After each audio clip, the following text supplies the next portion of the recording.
Salut chers fidèles internautes, je suis très heureuse de vous retrouver encore aujourd'hui dans notre tranche de la semaine écho du jour.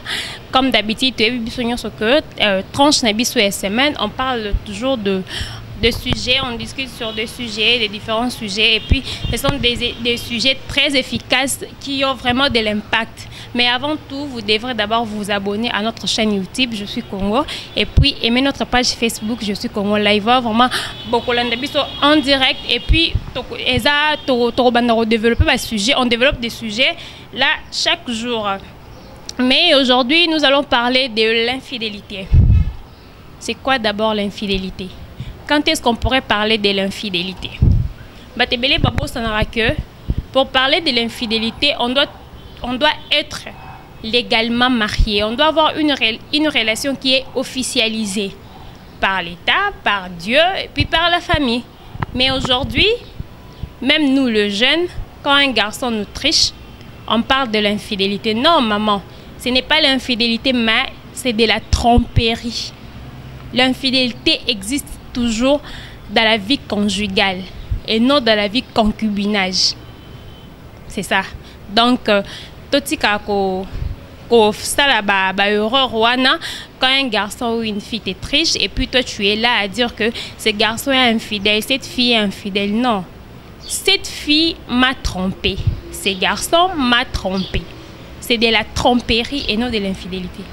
Les gens qui peuvent parler de l'infidélité, c'est l'homme qui a épousé sa femme légalement et puis la femme qui a été épousée par l'homme légalement. Ce sont eux qui peuvent parler de l'infidélité et non nous. On doit d'abord savoir pourquoi est-ce que... Parlons d'abord de la vie conjugale, de la vie des couples. Au moins, la majorité, infidélité est toujours chez les hommes. À 85%. 15%, ce sont les femmes. Mais aujourd'hui, on va savoir pourquoi est-ce que l'homme qui a sa femme à la maison, mais à Okendomo na libanda. Premièrement, nous les Africains, tokansaraso neti, mobile ya balio achona ndaku au moins netka ke a esili.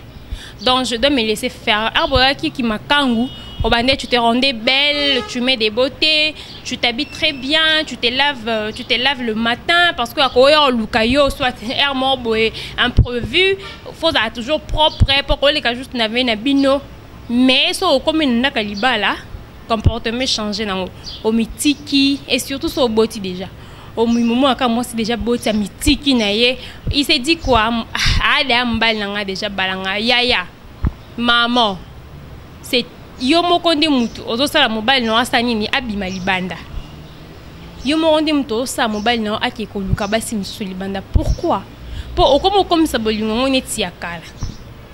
Chez les blancs, ils ont une culture là très différente par rapport à nous les Africains. Les blancs ont une culture très différente là. Au mona papa mo ba koli déjà na mon nommé ba vivre ba bolingo mo boé. C'est comme si bazano ba jeune. Mais ces cas sont tellement différents par rapport à pas nabiso africain. Biso so babalio bacho na ndaku o mimona donc bolingo comme non déjà yakala qui passe mon bal na yote. We basu ko yamba été. Donc aya kutu bo ko te mbala uti msala a travaillé d'abord très dur. Il est venu là fatigué mais au cause puis ça tellement ya sokolaté au peut ça bilo ko lié directement bandi ba rapport. Pas Jean au moni kutu mutu mo kutazaki a mo no moni makamba sali bali moaza tranquille ezati. Mais ce qu'on soit bimi a monique akoma bata bobo koma ko bayo mo abaye na ependa ko kombi na ozonga ko erondeni so na ozonga kuna mahambo kuneza ngate akomi ko ke luka refuge libanda. Ce ko ero comme luka refuge j'ai trouvé fille moroboé à languissier. Allez, à combien est-ce que samsa 18h bien que mbal nanga si samsa 18h là déjà nanda. Mais mobile a commis 19h no a été 20h no a été azane on a bis 80 refuge. Kunesko ba komi ko lengelaye. Après au banda kolela mibali baza mabe mibali ben fidèle mibali boy au bandi église banda tongo tipo quoi nzambe mobali nanga mama yo mokonde mdoki ya couple na yo. Yo moko za ndoki ya couple nao. Mobali aza yo. Mais ebande nyoko olengela ye. Quand tu t'occupes pas bien de ton mari, à quel qui fille mort tu es à l'aise. Si ko wana ndo bando kanga bandoki.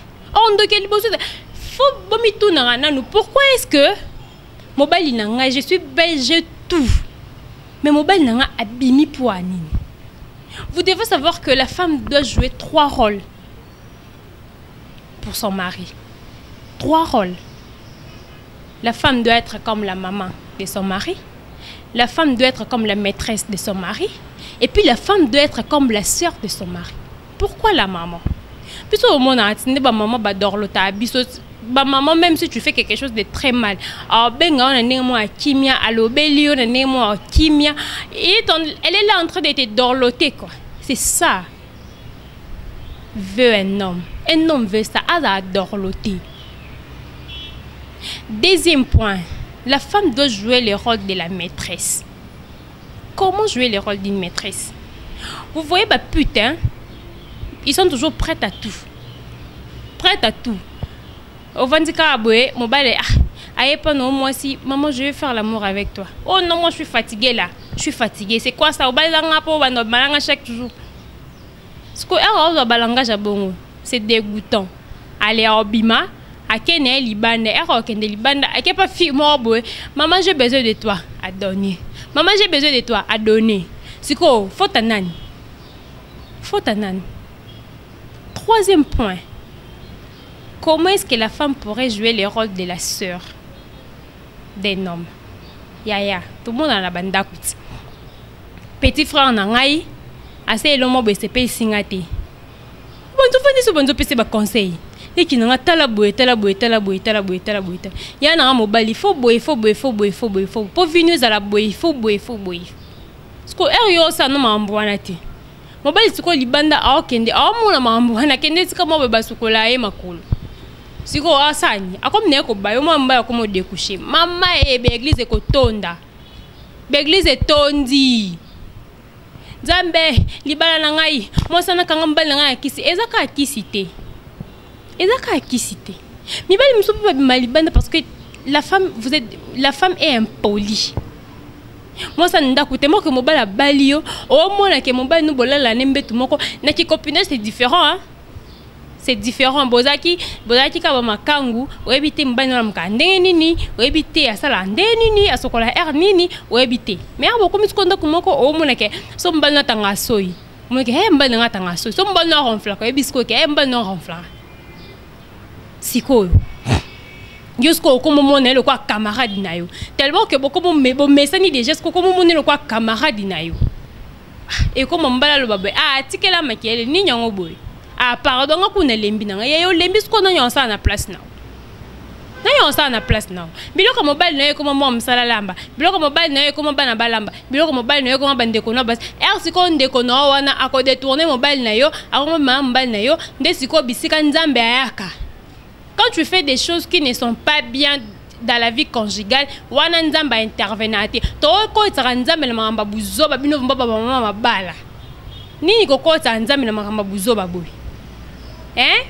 C'est pas bien. Bino monde boza ba porte malheur ya ba vie conjugale na bino moko monde ba bozo tinda mibali na bino babi mara libanda bakenda ko luka basi miso libanda. C'est quoi ba mara libanda wana nzamba pas sunga bango to pesa bango pe basi ope azozo soine epe très bien à même à 90%.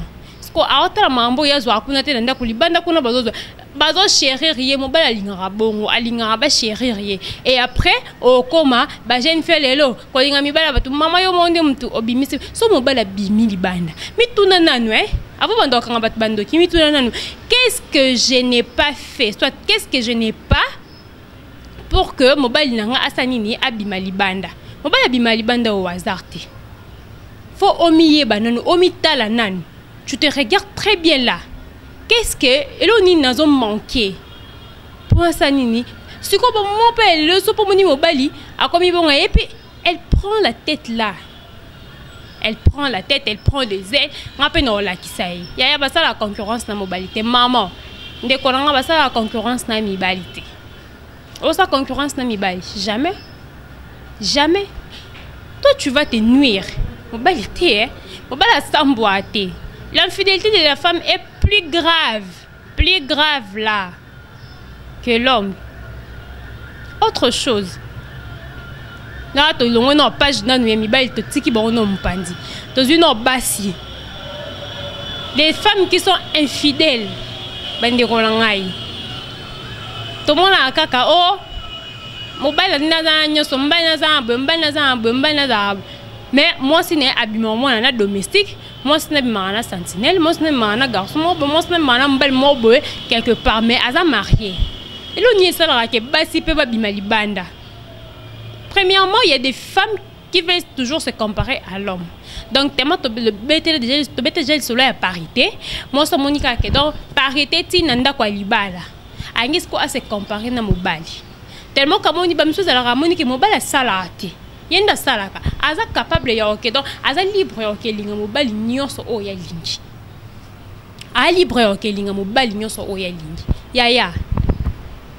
Yo mono ngoka ke ya mobile nanga sala te mobile nanga la bengam na zo en charge faut dans ma télé mobile otika la mobile otika le changer te une femme sage bâtit sa maison parce que yo maison na on a invité ce que au bâtir on a neni à la prostitution. Quelle éducation que tu vas donner à tes enfants? D'autres femmes qui deviennent infidèles, c'est parce que et pas mobile peut-être que à se retrouver sexuellement chez son homme, à se retrouver. Mais au lieu au bimali banda au tricher, de préférence, benga mobile na yo vandisa c'est comme si vous étiez des amis. Le one mamno et qui mostra mbalo cha par. Banda sko kostola na dialoguer.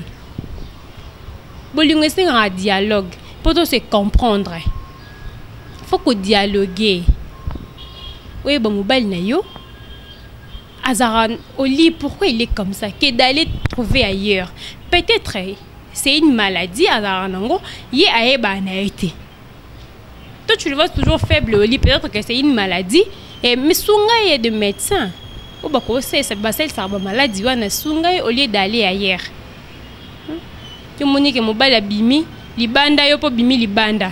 Maman. Yonde mutu mwasi mutakota malheur na ndako une fois kaka yo bimika libanda yeba ke malheur yemba mona ndako au lieu bandosa buzo banomoni ke mbanda milibanda de préférence fukama bondela nzambe qu'est-ce qui ne va pas na foyer na ngai nzambe lo ni esimbati na foyer na qu'est-ce que je pourrais faire? Pose-toi des questions et lo nyoko ça pour retrouver mobile na yo parce que si tu réponds seulement aux critères au mobile na yo alingi. Là vraiment je ne sais pas ce qui est kozala obima mobile no obima sous libanda. Mais il y a des cas où mibali a une femme qui répond à tout. Ana nyoso très jolie là, l'ambra bien, très propre là et puis respectueuse. Mais au moins mobile ne akelingaka libanda. Ya bobo tamande bongo. Vous avez les instincts animaux. Vous avez des instincts animaux. Bobo tamabongo. Donc, et pas dans le coup. Ata tomemi ata 40 pasteurs awa. Bando c'est le délivrance. Oh, changer note. Pourquoi? On dit kaka. Oye bara banzo tabassinyo. Et puis vous êtes des bibeli bazana ba être moins trop faible. So monika fille mo atiki poitrine libanda. Allez. L'homme est déjà excité. Atiki mpende libanda a conquêter. Il veut toujours goûter. Ya. Ok, là mto ba bimana ite. O linga mto ba lingati. Ok, bimana fimo ba bimana ite. Après malédiction ereya. Mto nyo comme ezaka moi sanda. Ndem to nyo kwa ma. Wana sikoyo comme maman bana. Et puis l'oncle il a l'argent. Bar ernyoso. Ba rencontre ernyoso. Ba sortie ernyoso. Mais so mikolo na mbongo ezate mbongo esili. Hein? Mama bane akomola na malili bisike silaka bisika malili kota so moye koto alongoli kiteke koto ba papa na biso pe we ba pe ba valeur ya basi na bino moi so no zolanda libanda na lelo so ozana ngote akimayo akimi na yake luka mtu azana ngo pe we ba ke baso bobimana ba baso bazara ke ba bimana ba homme marié na mituna baba cha ateke mibala na ko akobala e ba cha ngoti yepe na mutuna cha kaka akuta na mobile na yemoko o zala o ya obala e mobile na yemoko o ko honorer na mituna bongolo ba cha yango wana e no lo ba ke mobile ni na mane wana ye ya obala nga ba cha ngona mitute et puis maman so jeune fille so monique obi mana mbala batui c'est un homme marié aye ko ebisa o que je vais t'épouser yaya c'est l'égoïsme. C'est de l'égoïsme. Azo mon ajoute qu'à intérêt naïe. Parce que à mon avis tu es jolie, on t'aura bien, tu es très bonne là au lit. À mon avis que ça à céder pas mutumsusu wana a bénéficier na biloko ya bénéficiaire ba nous aurons souhaité. Parce que à mon avis il faut que ça ni abalo kaka deuxième femme pour osa toujours kayaye. C'est de l'égoïsme. A ozo ka avantage naïe. A mon avis avantage naïe mais ayote. Bo fongola miso. Mibali nyonso pe ba pe mibali olinga te emba msuba ya ka alinyo ko mo ka ka belombongo ko vanda boena ki makangu c'est différent d'être à la maison hein. C'est très différent pour to fongola misuba papa pardon bo respecter pe basi na bino bo respecter bango dialogue le kinyo so moni mo suno a répondre na ba critères te oyo luka de préférence vandi sa moi si na yo solo la ne comme si elle était ta petite sœur solo ne prends la parle là comme si elle était ton enfant. Au lobélier, non, maman, tu vois, moi j'aime ça, c'est que tu fais là, j'aime pas. Dialogue les kignons, moi ça yoka, aoyoka. Aoyoka. Ce qui dit à changer, t'es oui, là tu pourrais faire autre chose, tu pourrais prendre d'autres décisions. Là, c'était pour l'infidélité. Parlons maintenant de la tromperie. Bon, est-ce que on est copain, copine, son mobile nous a cautionné de colanga moi. L'homme il n'est pas infidèle. Il n'est pas infidèle.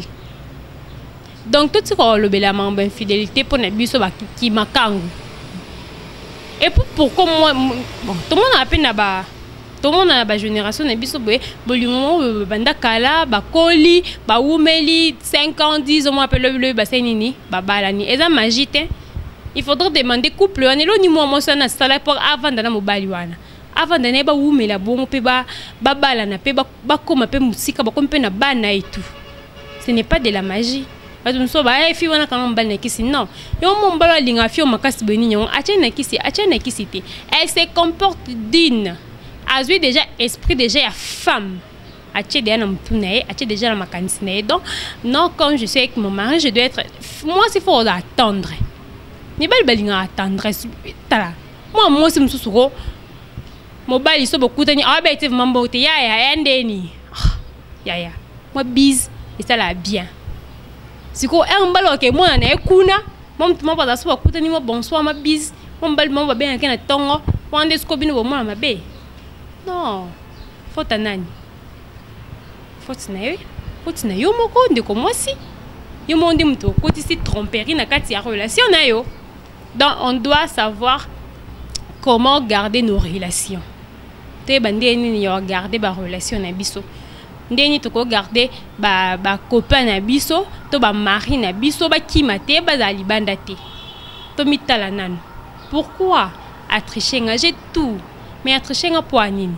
Tu dois te poser cette question. So monique ba réponse ezoya te vandi sa mobile na yo vandi siye. Olobeli papa yebisanga yo komo atrishenga nini na sali. Ce que ofuka mata fuka ma ya moi ça akatendre. Ni na sali poko maboy o changer ni na sali lobelaye ezate ke bando kate on célébrer ngape na osala ka bon encore on célébrer ngape na osala ce n'est pas bien, ce n'est pas bien. Là je crois que nous sommes vraiment presque à la fin déjà de notre émission. So bongi débat ils ont continué na groupe sur WhatsApp. Écrivez-moi par ce numéro 081 28 28 713 081 28 28 713. Donc débat ils ont continué na groupe et puis tout ça sujet belé on pourrait débattre là. Nous sommes vraiment à la fin de notre émission. Là je remercie déjà mon caméraman, mon réalisateur Daniel Lola LL Mbala Mbinga Mbala Pembe. Je remercie Liso Mokondi, lui on l'appelle Liso Mokondi, Yann Bachala.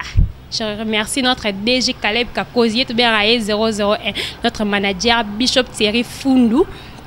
Là je remercie tous mes amis. Il y a groupe ya boleke belé. Oh yoka combo na été pardon bo s'en prendre na ngate bo comprendre pardon bo leke belé grâce à la perla mo bango camarade na nga tongo moi ça mbinga ma fille chérie depuis Maroc c'est fera ba dit la moi na maman ya belle so na boke libanga tena luka moi na moi na adopté ngana ki maman na moi ne sili à toute ma famille à mon papa Nestor Kabwanga à ma maman bienvenue Mupanda, mes grandes sœurs Nadine et Seou, Patricia Kabwanga, Grace Kabwanga, Triomphe Kabwanga et mon petit frère chéri Tegra Kabwanga. Je salue Brady Kabwanga, Atalia. Je vous salue mes amis Naomi Madinda, Lisa Mouia, Kartissia, Kamara Nanga Obala. Bonne chance à toi, Yabiso Petour et Las, je t'ai salué depuis France là où tu es. Mon honorable préféré, bon, Yozar. Honorable Franck Maïeze, Yozar, tout qui s'enso, debout pour l'honorable Franck Maïeze.